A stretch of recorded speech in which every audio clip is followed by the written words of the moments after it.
જલારામ બાપાએ જે સદાવ્રત આજથી કેટલા વર્ષ પહેલા, કાલે ભારતીબેને પ્રશ્ન કરેલો, કેટલા વર્ષ થયા?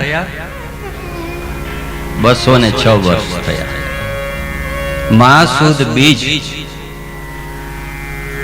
1976 માં પૂજ્ય બાપાએ આ સદાવ્રત ચાલુ કરેલું. તમે જુઓ કે એ જલારામ બાપાની ભક્તિ કેવી હશે કે આજે 206 વર્ષ થઈ ગયા પણ એ સદાવ્રતમાં માણસો ઘટતા નથી, માણસો હજી વધતા જ જાય છે. આજે વીરપુર જાઓ તો કેટલી ભીડ હોય, લાખો કરોડો માણસને તૃપ્ત કર્યા.